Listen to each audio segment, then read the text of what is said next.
Gracie Jiu Jitsu rocks.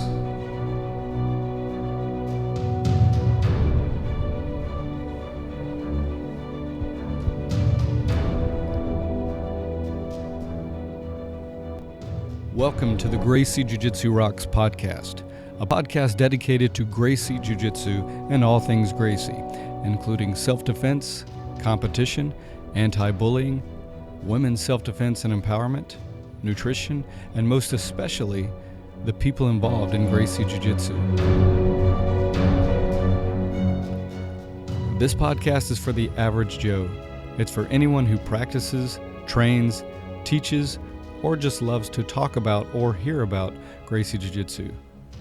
We'll explore the lives of Gracie Jiu Jitsu practitioners, how they got involved in the art, and what effect it's had on their lives. So buckle up and enjoy the ride.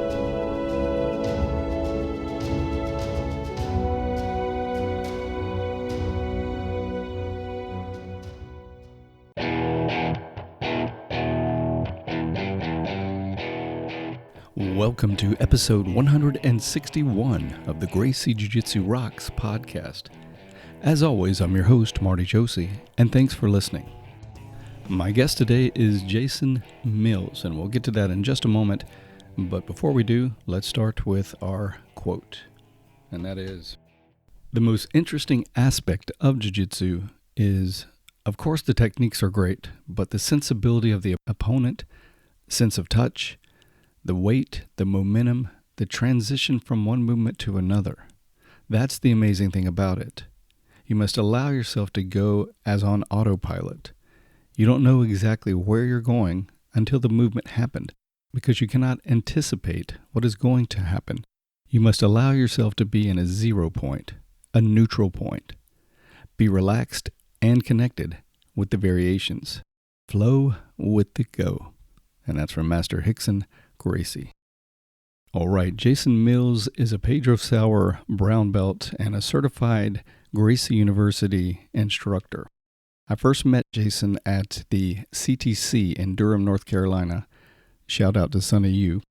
And immediately was drawn to him because he's very knowledgeable, has a great attitude, and is the perfect training partner. And what I mean by that is he's relaxed, he's chilled. He could easily wipe the floor with me anytime we roll, but he doesn't try to smash. He just kind of meets your intensity. He stays very technical, and he's always interested in helping you learn and grow. So that's a wonderful trait in my opinion, and he embodies that in every time he trains and rolls with someone. So selfishly, I'm sorry to see him leaving this area and the CTC, because I do train there part-time, but I am excited for him as he starts this new adventure, moving to California, and we'll talk about that in the interview. So in the interview, Jason talks about his life in the military, his jiu-jitsu journey, parallels of jiu-jitsu training and combat, the value of a structured approach to training, who his biggest influences have been, creating calm in the chaos, advice for people new to jiu-jitsu, his motto he tries to live by, and much more. So I know you're going to enjoy this interview. After the interview, make sure you stick around for the Make a Difference, Make an Impact segment. And without further ado, let's talk to Jason.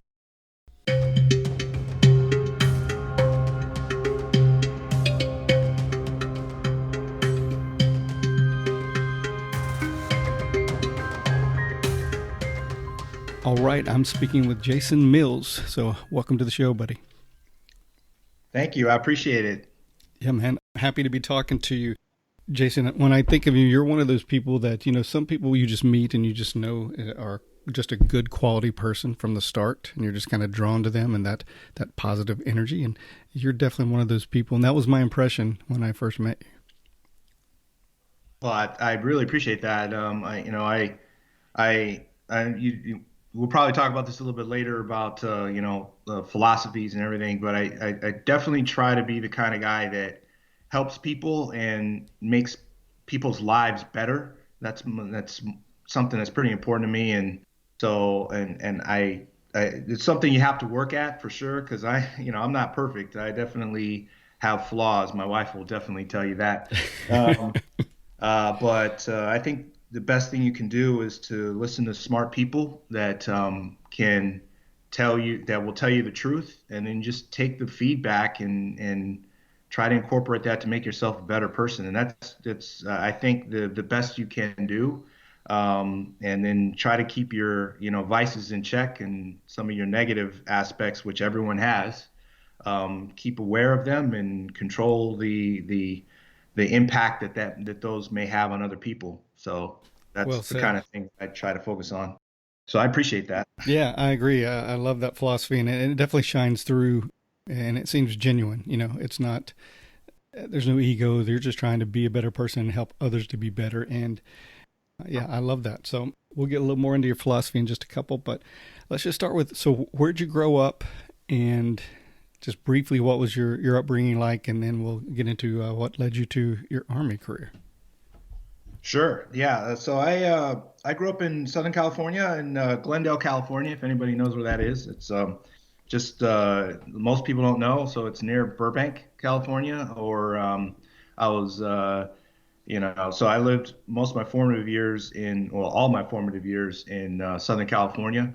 Went to Hoover High School. For those of you that may know what that is, and then I joined the Navy right out of high school when I was 19 in 1995, and I did 3 years in the Navy before I went as enlisted, and then I got ROTC, Naval ROTC at the University of San Diego. So I did another 4 years in San Diego after bouncing around to different posts in Washington State and up in Groton, Connecticut, on submarines. And then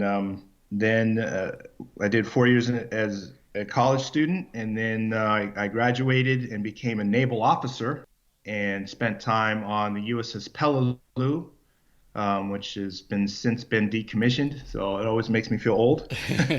But in 2005, I transitioned over to the Army, and that was at the height of the wars. It's hard to do today. They don't really do that kind of stuff anymore. But back then, in the middle of the wars, yeah, they were taking people to be officers. So let me ask you, Yeah, I don't mean to cut you off, but I've got to sure. know, what made you go from Navy, and first you were enlisted and as an officer, which itself is really, really cool, because anybody that does that, no matter the branch, I think they get such a unique perspective, a lot broader. But what made you decide to change over and go to the Army? Yeah, so I think it's important to explain that I joined the military before 9/11, and before 9/11, when I was joining to go get some college and get some work experience, and then I was gonna get out and go get a regular job, and figured the military would pay for college. But then when 9/11 happened, it drastically affected how I saw things, Mm. and kind of pushed me into wanting to do more. And as a naval officer, surface warfare community is a bunch of honorable people. But to me, I wanted to do a little bit more than just be a ship driver. So I wanted to make a little bit more of an impact. So I wanted to go where the action was. I remember distinctly being on the Peleliu, and when one of our missions was to deliver the Marines to actually sit on the border of Iran, Iraq, to make sure the Iranians didn't invade after the Iraq invasion. And to me, I was like, I was sitting on the boat while the Marines were doing the real job. They were doing all the hard work while we were, we did a lot of good things helping the Marines get, deployed. But me, I wanted to be more of the guy deploying rather than delivering people. So for me, I tried to find a way to do that, and joining the Army was the way. And it definitely worked, because about a year and a half after that, I went from the Navy into a 15-month deployment in Iraq. So I got what I Wow. asked for. You did, didn't you? It was an interesting culture shock, that was for sure. I bet. And I won't ask you to go into a lot of details of being in Iraq, but I'm sure that had to be just an incredibly intense experience, and I'm sure changed you in many ways. But hats off to you. Much Yeah, respect for you, serving and all those areas. And, after 9/11, you felt compelled to go in and do it on a different in a different way on a different level. So I have a lot of respect for you on that, man. Yeah, I appreciate that. It was it was definitely service, and I didn't do anything special. I was, again, I was an officer, so I sat in the talk, and I was an intel officer at that, so I was doing mostly analysis. But I tried to help people as much as possible, and the biggest focus that I was trying to do was to make sure that I, gave them correct information so that no one got killed. And fortunately, we didn't lose anybody on that deployment. Well, we did lose people, but yeah, it was not. We lost a lot less than others, that's for sure. And we did have casualties, but we didn't. We didn't. There was only one guy that actually that lost their life. So other people lost some more. So on that particular deployment. Okay. All right. And yeah. I'm going to ask you where you went from there, but before I do, military intelligence is an oxymoron, right? Yeah. I just got to give you a hard time, brother. It's actually a really respected and vital thing for sure. So just got to mess with you a little bit. Yeah, I got you. All right. So after that, where did that lead to you with your Army career? Yeah, so that particular deployment was with 3rd Brigade, 82nd. I was in the 1st and 319th Airborne Field Artillery Regiment, for those that know what that is. And those guys were really cool.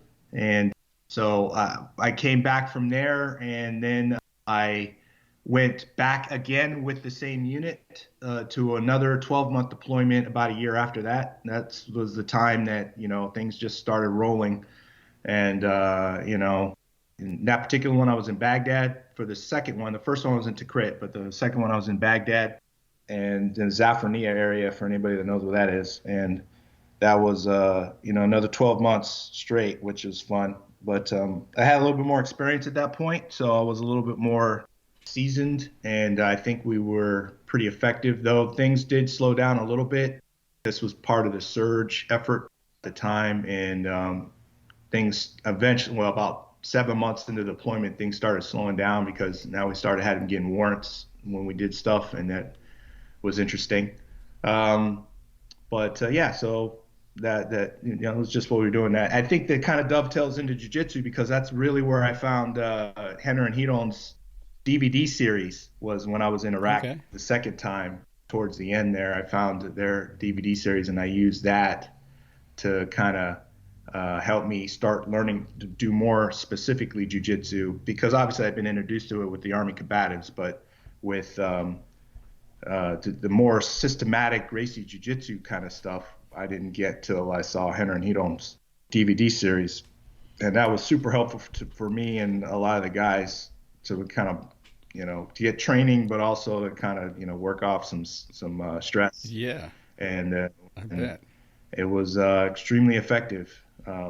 So I was hooked after that, and then kept training no matter where I went, because after I got done with that particular assignment, I moved on to career course, and then I had company command out in Washington State, and no matter what, I always was able to take their methodology and training with me. And to me, that's the biggest benefit of the GU program. And personally, I mean, I had tried to do jiu-jitsu before, but one, it was every time I trained, it was disorganized, and number two, I couldn't stay in the same place long enough to actually learn anything of significance, because a year or 2 years after I start, I have to leave. Or when I was when I first started at it here in Fayetteville, after I got to Fort Bragg, I tried Team Rock, which is a great school. They're phenomenal people and a great school. But my problem was I'd be there for a couple months, and then I have to go to JRTC for 3 or 4 weeks, and then I would come back, and I didn't remember anything that I had just trained, and because I was because I had JRTC work, and anybody knows what that is. It's a culminating exercises. So you work in 17 not 17. You're working more like 12, 13, 14, 15-hour days. Sometimes it's just working really, really hard. Yeah, completely engrossed in it, right? Right, exactly. So you don't have time to practice. And so rightfully so, Rock trains people to consistently work really, really hard, and but they don't have a systematic methodology you can take wherever you go, and that's what I like about the GU program. Yeah, it's one of the things that attracted me too. There's kind of these two camps and people within the middle of it, I'm sure. But on one side, you got these guys like surfers, or that so laid back mentality in Yeah, jiu-jitsu where it's like kind of the art side, or are you in the middle of it and you're feeling it. You don't need a lot of structure. You just kind of get into the experience, and that works for them. And right. then on the other side, you got these people that want really laid out, logical, engineer type thing, and so because it just makes more sense. Yeah, And you don't have to be one or the other, but we generally move towards or fall towards one or the other. I know that I really like the logical kind of step by step framework, the curriculum, and I think Hedron and Henner, they might not have been the first ones to ever do a curriculum, but they certainly were the first ones to take it to that level of yep. organization, and that really has opened up a lot for a lot of people. Yeah, I completely agree. And you kind of hit on a big theme that I like about jiu-jitsu is as an analogy for combat and for the art of war, is that one of the things we're taught as officers is that, especially when you go to Command and General Staff College, is that war is a science and an art and a science.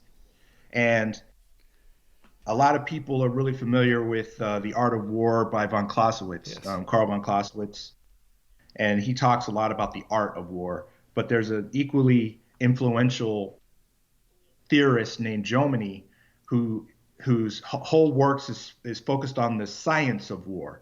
And to break that down, what I'm talking about is like the art of war is all about being able to creatively adapt to tactical situations as you see fit. But the science of war is, hey, if you're going out in the field, how many rounds of ammunition do you need? How much water will a guy need if he's going to go on a patrol?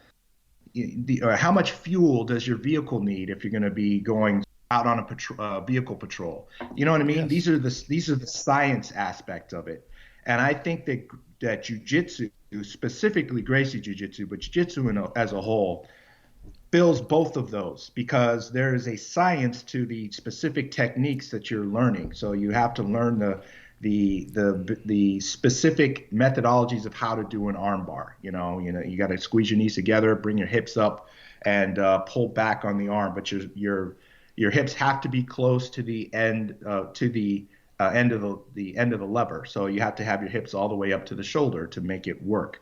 Now, is there art to that? Yeah. Can you modify that as you get better at certain methodologies, and can you modify it in the middle of a roll so that you don't necessarily need to squeeze your knees together because you're doing something else? Yes, of course.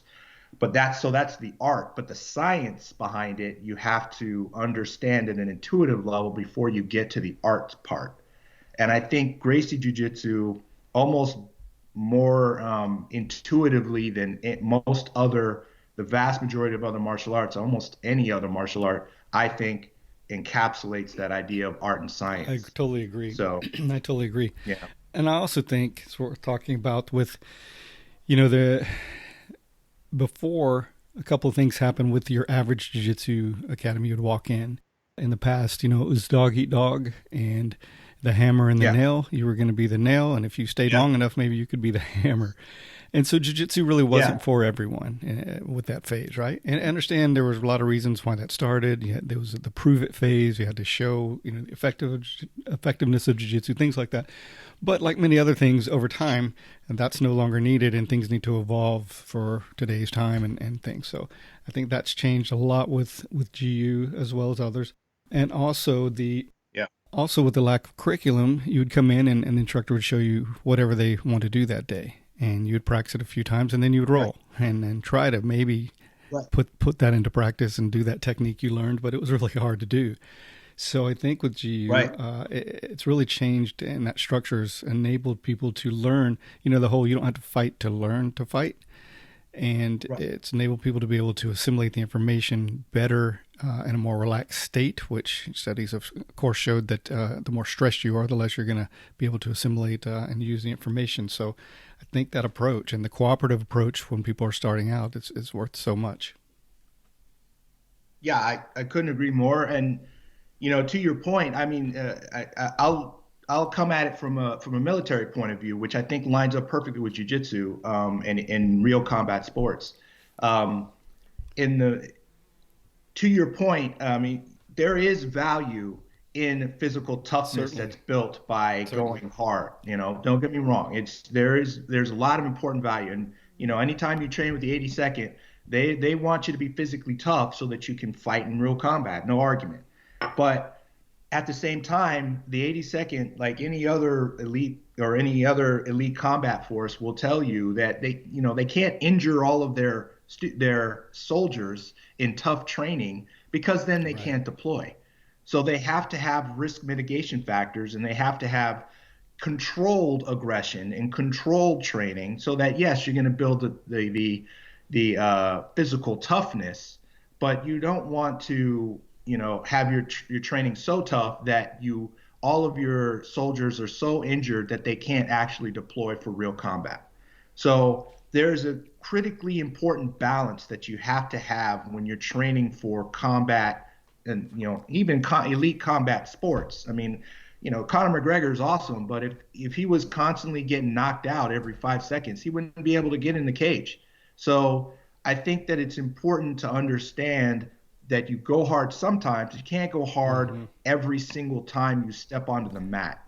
And you got to understand the balance so that you can be prepared for a real fight rather than being so injured that you couldn't fight. If you have a broken arm, and somebody tries to fight you on the street, you're already at a disadvantage. Yes, for sure. So that's great.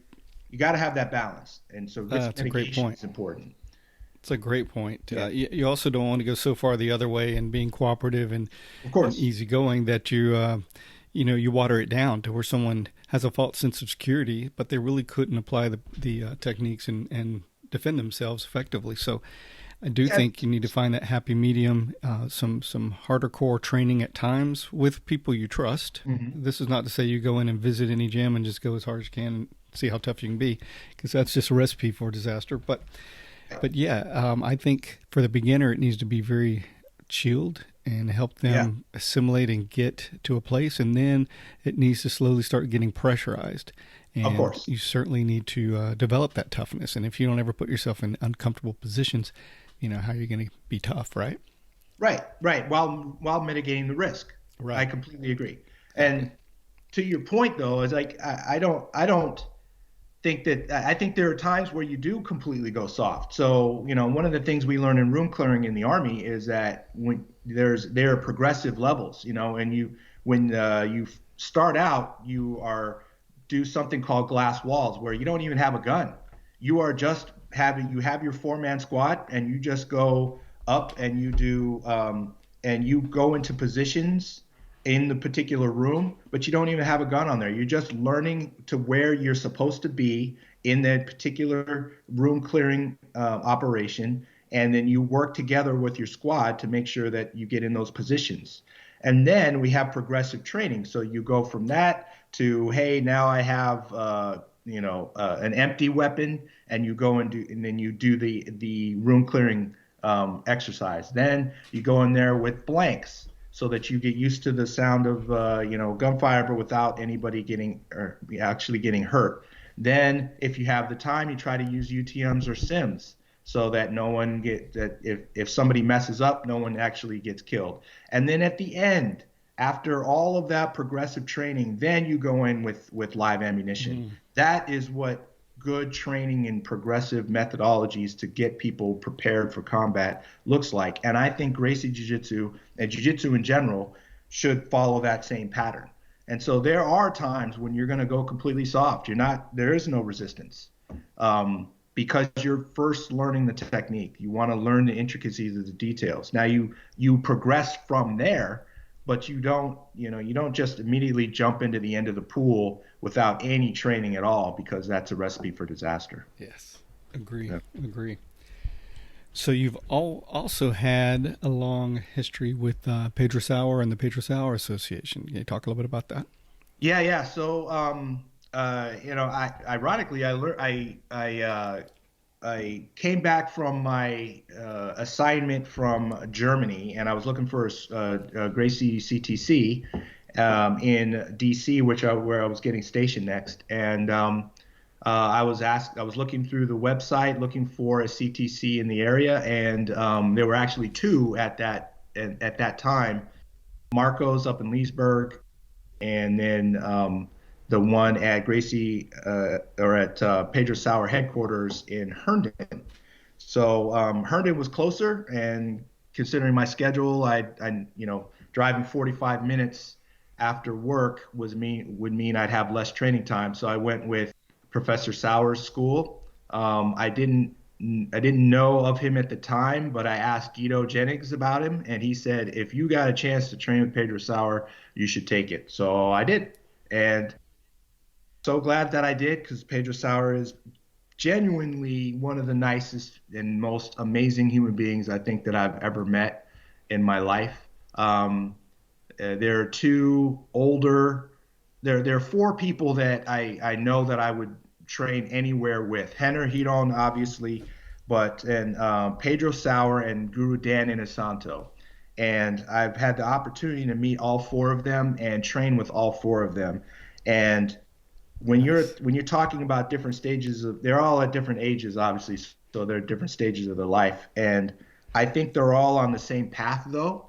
And like Guru Nasano's 83 years old. He's been training since forever. For those of you who don't know who he is, Dan Inosanto was Bruce Lee's #1 student, and he is he is a living legend in the martial Yes. arts.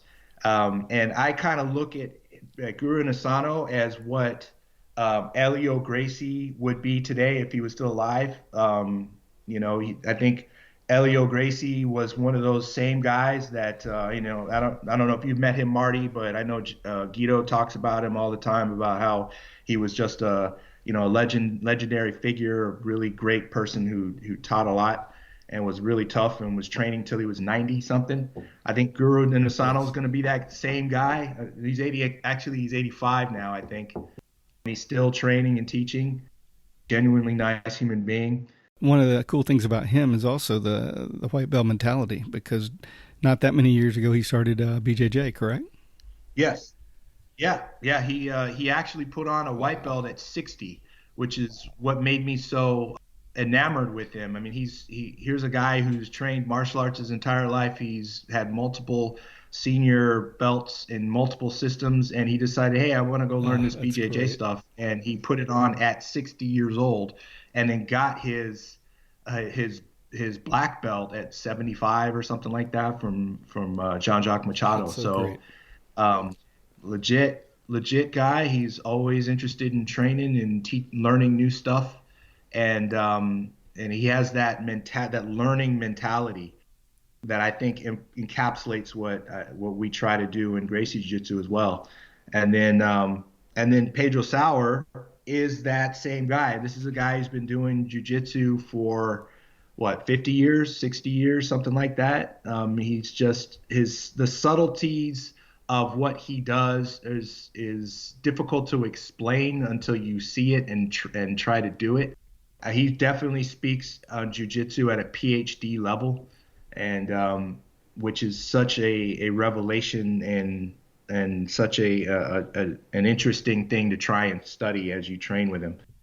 I mean, everything he does is what we do in the combatives program. Like most of the vast majority of the high level stuff that you see he does is just small variations on combatives program and or BBS one. That some of them his favorite kind of like armbar cross collar choke combination is the stuff you learn in BBS one, but he does it to such a high level and high precision that it definitely reimagines in your mind what mastery is. So That's really cool. That made me think of the Kempo great Ed Parker. Yes, because he was known for sophisticated basics. So taking the Yep. basics, but doing them on such a high level that they just came to a whole different kind of life, right? Oh, I completely agree. And the funny that you say that because as now this is my philosophy, but it tends to be reinforced with some of the best um, across various different disciplines. But I feel like the best thing that you can do is just get really, really good at the basics. And I say that from seeing some of the best soldiers in the world from some of the highest tier units that are out there. And what they're doing is they're really, really, really good at the basic stuff you're taught in boot camp. They're the best at the most basic stuff that you can think of. Yeah, you're good at shooting, but why are they good at shooting? Because they work all the small little details of what it takes to shoot, move, communicate, medicate, and they focus on the smallest and most intricate details of stuff like room clearing or doing any of that kind of stuff. And to me, that's what's successful in combat. I mean, one thing that I've seen is that simplicity in combat, simplicity succeeds, complexity kills. So the more complex you make something, the more chance it's going to fail in a combat situation when somebody is actually trying to kill you. Whereas if you just focus on the simplistic basics and make it as rote memory and as much practice as possible in the basic stuff, you will be able to adapt, like we talked about the art side of jiu-jitsu. You'll be able to adapt much more quickly in a very, very complex situation because if you try to make things more complex, it always fails. So to me, that is what makes quite frankly, the combatives program so amazing is that it really makes jiu-jitsu into a simple methodology that works in every environment.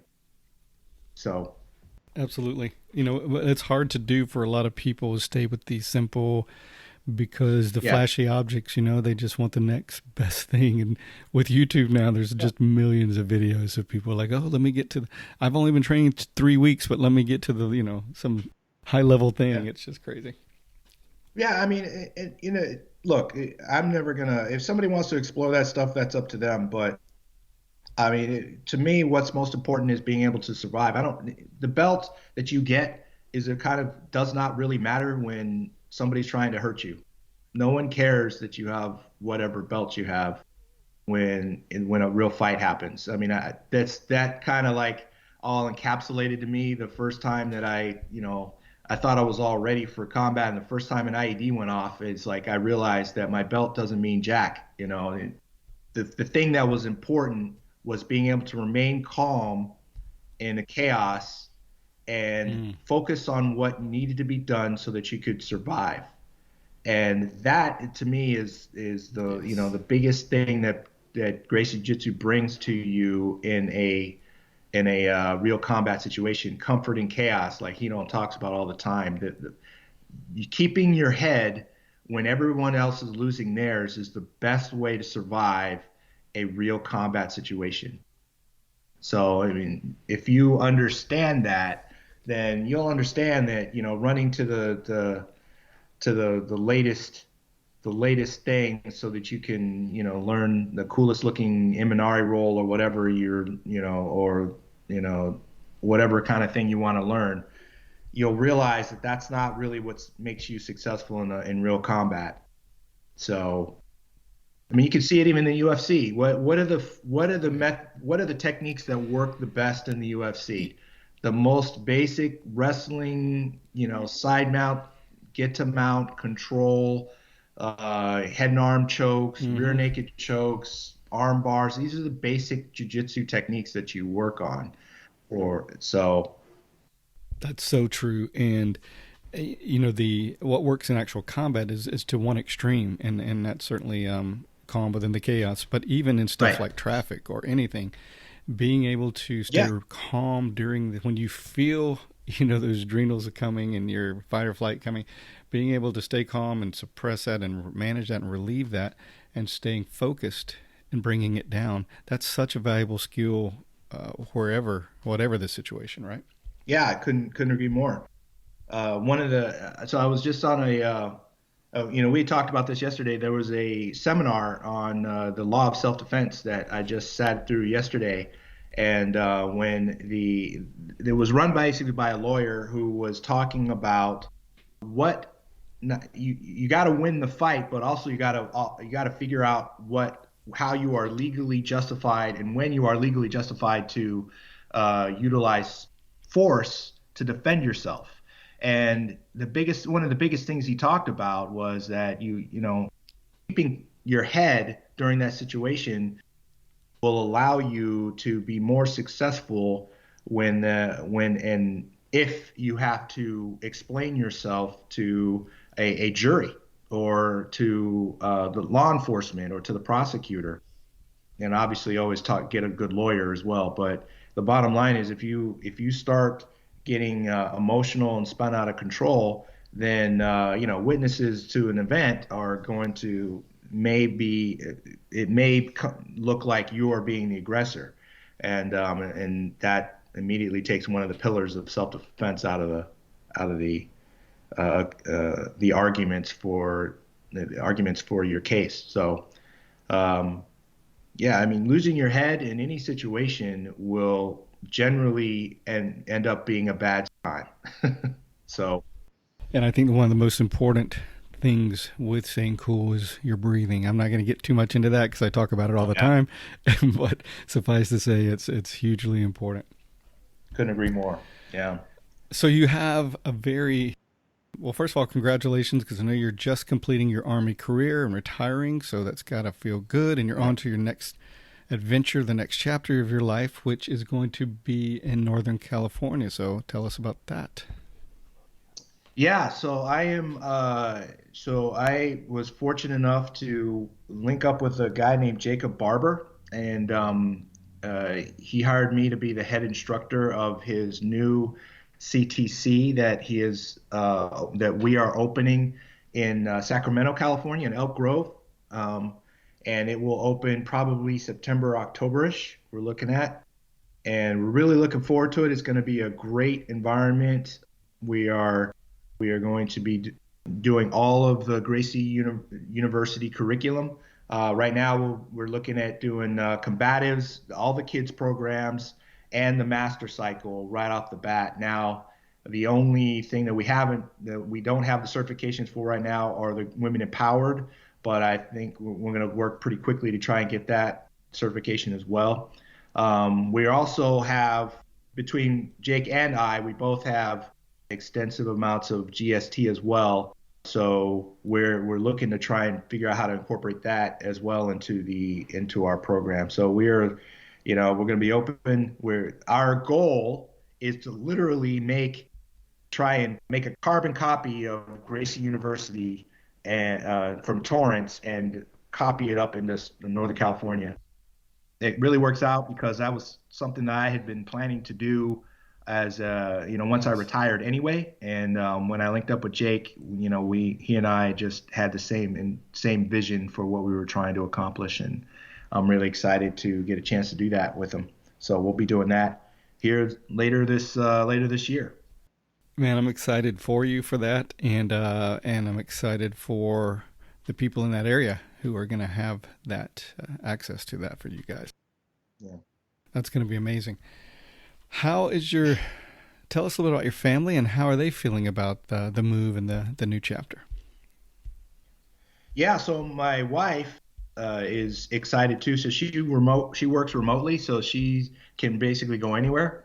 So which has been beneficial for us as I do PCS all over in various areas of the country and the world. So she's really excited to go back to California. She enjoyed it when she had been out there previously, and so she enjoys it. Is going to enjoy it. My parents already live in California, so my mom and my dad both live in the LA area. So they're all super excited because then I'll be closer and I'll be able to come visit them. And pretty much the rest of my family all lives out in California too. So family loves it. I don't have any kids, but if I did, they would be enjoying it as well. So we're just basically going home. So it's going to be all good. Yeah. Oh, nice. Well, I lived in Monterey for a while, so I know that Sacramento area is really nice up there. So Yeah. awesome. So let me ask you, if you think about someone who is just starting their journey in jiu-jitsu, or maybe just considering it a little bit on the fence, what advice would you give people in that stage? Yeah. Don't quit. Just come to class. Make sure you find an instructor that has a plan that you can execute. I think that a lot of times what makes it difficult for people to continue training is that they show up and they don't really know where they're going. And for those of us that grew up in the Western school system, it's pretty difficult because that kind of methodology is pretty difficult because we are very used to learning in a way where there's a structure laid out for us. Now, there's some people that they prefer the more the Picasso methodology where they just, or Jackson Pollock methodology where they kind of learn by experience, and that's great. I think that's awesome, and those people will still be able to be successful in a structured environment. They just can show up and train without really looking at any of the materials that are put out there for them to study. They can just show up and train, and there's nothing wrong with that. It's great. That's the way they learn, and I think that that's important that we honor that and allow them to be successful. But at least for me, I know that I prefer a structure, a methodology, so I know where I'm going, so I can try to better understand what people are trying to share with me and what I'm trying to master. The method of mastery requires a plan, and that doesn't mean you're always going to stick to the plan, but having a plan is better than just winging it. Is what I found for me anyway. So I would recommend that for people. Try to find somebody with that type of plan and then stick to that plan. Just be consistent. There is no greater method to success than consistent training over time, period. And anybody there's no shortcuts. There's just going to do the work every day consistently, whether you are successful in that particular moment or not. Just be consistent, and you will be successful over time. Such great advice, man. No matter what your experience initially, let's say you feel like you're failing or whatever, if you just stay consistent and stay with it, you will get to where you want to be and you will be successful. Just keep Exactly. showing up and put in the work. Yes. Yep. All right. What about your time off the mat? Do you have any hobbies that you do besides jiu-jitsu, or do you just not have any time for anything else? No. Jiu-jitsu is the main thing that I like to train. But yeah, I've been a lifelong martial artist. So I actually started martial arts, not jiu-jitsu, but martial arts in '95. And I've been doing Muay Thai since like '98, and Filipino martial arts since like '96. So when I'm not doing jiu-jitsu, which takes up the vast majority of my time, and I'll tell you why in a minute. But when I'm not doing that, I like to do either Muay Thai or Filipino martial arts, and then also karate as well. So I trained a lot in Kosho-ryu Kempo karate since 1996 as well. So I've been doing that for a long time. But the jiu-jitsu is the thing that glues all of that together, because jiu-jitsu is the training methodology and the techniques that make the other arts practical. So for me, other than like Muay Thai, because Muay Thai is pretty practical in and of itself, but as much as I love Muay Thai, the minute you go to the ground, Muay Thai is not as effective. So you you need to be able to do something on the ground as well. And Gracie Jiu-Jitsu is the way, man. It is the way. It is the way. And I think for people that do stand up arts, whether it's Muay Thai, karate, or whatever, Mhm. it gives you even more confidence to use those arts, because if you are taken down, you're okay. as opposed to if you just were that one-dimensional fighter. Yeah, and with me at least, I've also been able to figure out how to use Muay Thai elbows, for instance, from the guard. And Awesome. Brian Ortega is great at that. If you watch him in his UFC fights, he's very, very good at that. And I've tried to incorporate that a little bit more as well. And that you can use some of the Muay Thai tools in grappling, but and I've also found you can also use a lot of jiu-jitsu tools in Muay Thai when you're standing up. Professor Sauer has, and Gracie Jiu-Jitsu in general, but Professor Sauer has a lot of that interplay between, that standing striking and a lot of the traditional Helio Gracie self-defense techniques. Yes. And to me, that is a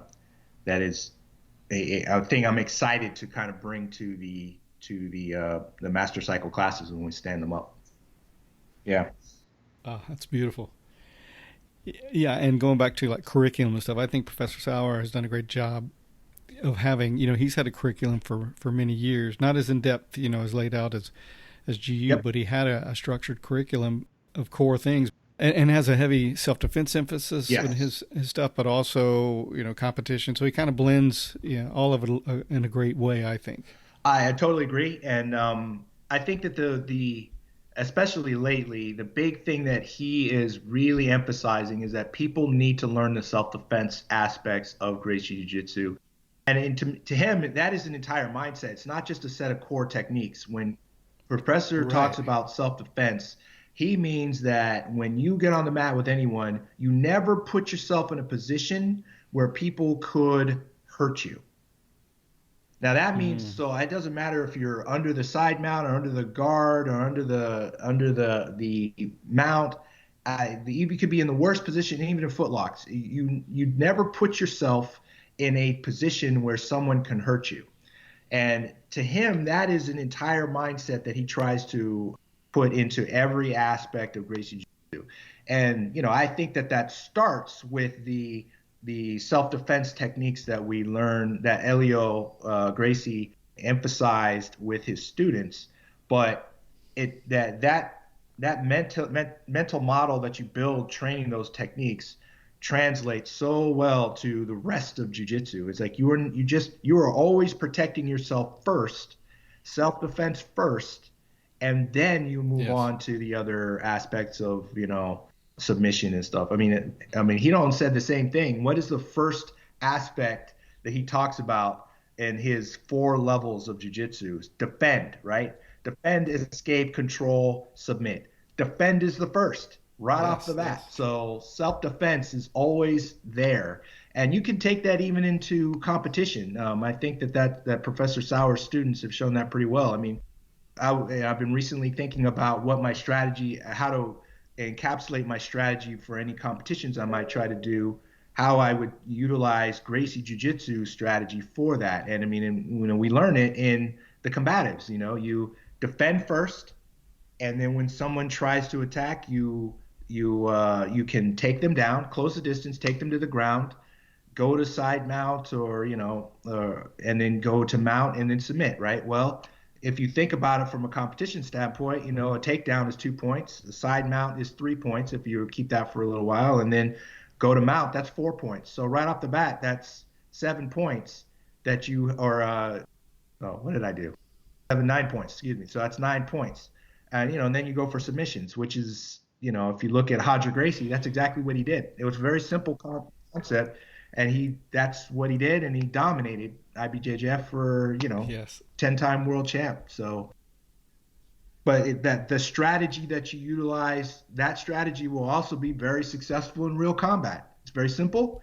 It's been proven over and over and over again to be successful, and you will be fine in a real fight. Agreed. One way or another. So, yeah. So we've talked a little bit about your philosophy in jiu-jitsu and in life. Is there any particular quote or motto or slogan that you try to live your life by? Yeah, so I was thinking about this a lot when you told me about it, and I there's a lot of quotes that I generally, that I've had in my life. The biggest one is don't quit, consistency, that kind of thing. We kind of talked about it a little, but I think the biggest thing that's been inspirational to me is, my favorite book is a book by a guy named Viktor Frankl, and Mm-hmm. I've recommended this to all my officers and any leaders that I have. And Viktor Frankl wrote a book called uh, Man's Search for Meaning. Man's Yes. Search for Meaning, and it is an amazing book. I highly recommend it to everyone. But I think the biggest quote from there that was important to me was very simple. He was saying that at the end of the day, and I'm paraphrasing, but at the end of the day, the last true control that you have is having control over how you respond to any situation, and in control having control of one's attitude regardless of what situation that you're in. And Mm. that is the last true real freedom that you have. And he was talking about this as he was sitting in, Dachau or Auschwitz, trying to survive a Nazi concentration camp, where he realized, clothes and, ostentation and, jewelry, you didn't have any control over the Nazis taking that away. You didn't, they would strip you down and make you naked. And, the fact that he had a PhD and was working on his another dissertation really didn't matter to those guys. So he couldn't control any of that, but he could control his own attitude in those situations, and that was what he focused on. So yeah, there's so many great lessons from there, and I've been that's the thing that I really try to think about and focus on, because as I discussed, controlling your controlling how you react in stressful situations is the epitome of what make will give you a leg up in a combat situation or any kind of chaotic situation that like you discussed. So to me, that's the thing that I think I focus on when you talk about quotes. Yeah, that's a great one. I mean, that one really can be internalized and used really well. You can't control things around you or what happens in your life all the time or even the situation you're in, but you can control your mind. And even to take that a little further, along those lines, if you can find some kind of meaning and a positive Yep. meaning within a potentially negative situation, that changes everything. I completely agree. And another quote from that book is he talks about if you can, and he's quoting Schopenhauer, I think, or no, Nietzsche. He's quoting Nietzsche when he says, "If you can, if you can find your why, then you can endure anyhow." Mm. And it's an incredibly important understanding that if you have meaning in your life, then it's much easier to endure the hardships and the slings and arrows of outrageous fortune that may come towards you. And I think that's incredibly powerful from that book. So if again, Yes, I highly recommend anybody read it. It's a great book. I totally agree. I have it right here on my bookshelf. Yeah. Had it for years, but that's a good place to start bringing it to a close, my friend. Before I do, we got to talk about the latest news and shout out to Master Hickson Gracie. Yeah, absolutely. If there's anybody that embodies that samurai spirit and that ability to endure whatever may be thrown at him, and he controls his attitude it is definitely Master Hickson. But when I found that out yesterday, I definitely shot that out to you to say I would definitely want to talk about that because it was incredibly heartbreaking to hear that news. But yeah. And for those who haven't heard, tell us the news. Yeah. So Master Hickson was diagnosed apparently with Parkinson's disease a couple years ago. And for those that may not know what that is, that's the disease that Michael J. Fox has, I believe. Is that correct? Mm-hmm. Yeah. Yes. And so, you can look it up on the internet because I am not a doctor, so I won't tell you, I won't, try to pretend to be one, but it will eventually affect his ability to control his muscles.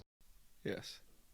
And so that is something that he's having to deal with and live with. And it has definitely been heartbreaking to everyone that loves him. I know Professor Sauer is known and has reached out and discussed it with him. He's obviously, like family. And those that are close to Professor Hickson are, always going to come out there and support him. And I think that the entire jiu-jitsu community, I would hope, rallies around and tries to provide any support he may need. But Professor Hickson is not going to, he's not going to go quietly into that good night. He's going to fight to the end, and he will face it with the stoic pride of a samurai. That's right. And he will control his attitude all the way, no matter what. And my hat's off to him, and I am incredibly heartened by the fact that I know that he has that samurai spirit. So, yeah. Yes, totally agree. What an amazing example of a modern day samurai with that spirit, and our hearts go out to him, and we know he'll, like you said, go down fighting and face this the best he can. So Absolutely. Much love to him. All right, my brother, really appreciate you taking the time to let us get to know you better, sharing some insights into your life and your philosophy. I really appreciate it. Appreciate how you're impacting lives, and will continue to do on an even bigger level when you get out to California and open the new school. So much respect to you, and thank you for being with us today. Yeah, thank you, Marty. I appreciate you, reaching out, and this has definitely been kind of unique. It's not something that I've done a lot of because, I felt pretty uncomfortable doing that while I was in. But now that I'm retired, and taking on this new role, I will be more front-facing, I guess, is one way to put it, and try to help as many people as I can. I hope that we are successful in our goal. So thank you. Yes, sir. Long and healthy, happy life to you, my brother. Thank you, brother. Appreciate you. All right. Really enjoyed that conversation with Jason. What an interesting guy he is, and what an exciting time in his life. All right. This episode is brought to you by Breathing for BJJ. And Breathing for BJJ is a 31-day online video program that I spent 2 years in developing, and it's designed to transform your jiu-jitsu experience. There's nothing more important than your breathing. It makes a profound difference in your jiu-jitsu experience. Optimizing your breathing takes your jiu-jitsu experience to a whole new level and has a huge impact on your performance. Learning to regulate your breathing can completely transform your jiu-jitsu experience. Being able to slow your breathing down when you need to, create energy when needed, breathe when in uncomfortable positions and situations, and to find the calm within the chaos are skills you need to master to create and achieve the optimal jiu-jitsu experience. This program uses a biomechanical approach to actually target and strengthen your specific breathing muscles, creating efficiency and effectiveness in your functional capacity to breathe. It's time to make breathing the foundation of your BJJ. And you can find out more at www.breathingforbjj.com. All right, up next is the Make a Difference, Make an Impact segment.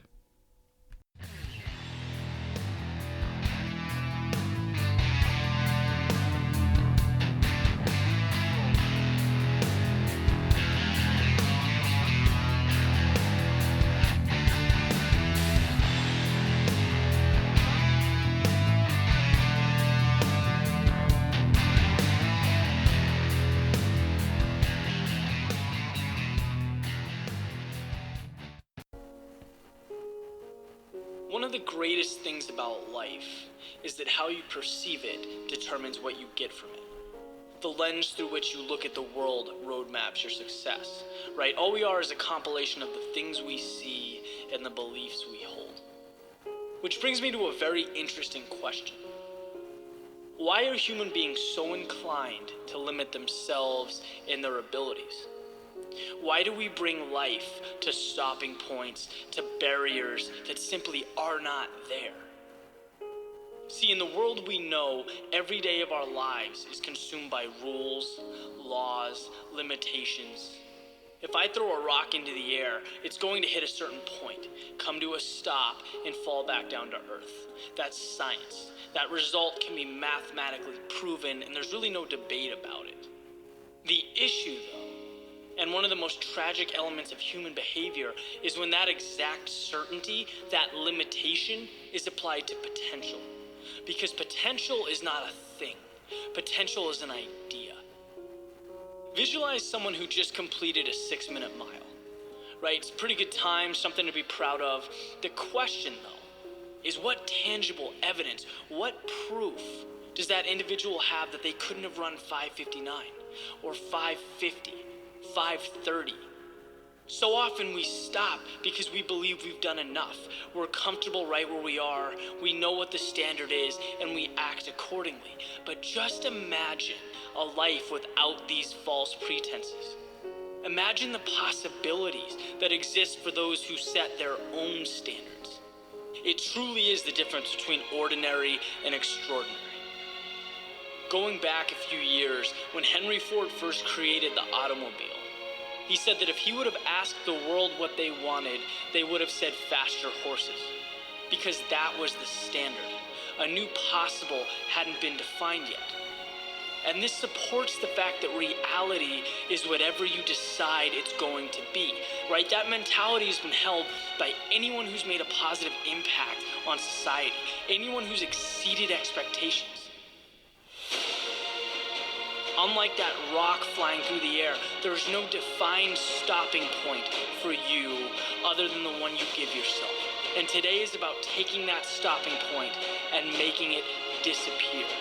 It's about innovation, having the courage to step into the unknown, to push, to do the things that most people wouldn't.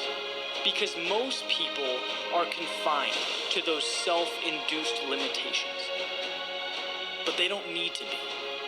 Right? There are two ways to look at any situation: to simply exist through it, or to have an impact, to be the defining piece, to do something memorable. And every day is an opportunity to become that standard. But you have to first believe you are. Believe that your capabilities and talents stretch far beyond what is right in front of you. Believe that possibilities are limitless. And you will see the world transform right in front of you.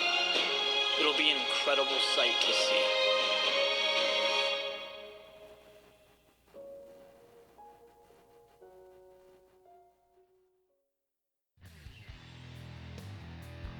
And that's going to do it for this edition of the show.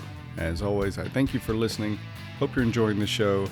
Please like and follow us on social media and help us spread the word by reposting our posts and telling others about the show. You can leave comments on the website at www.GracieJujitsuRocks.com. You can also go to iTunes and leave comments, as well as rate the show, and we would appreciate a 5-star rating, which helps us with our standing in iTunes. You can also leave comments on our YouTube channel. If you have suggestions for the show, please don't hesitate to give those. We always like feedback and suggestions. Okay, that's going to do it. So until next time, this is Marty Josie, and I'll see you on the mat.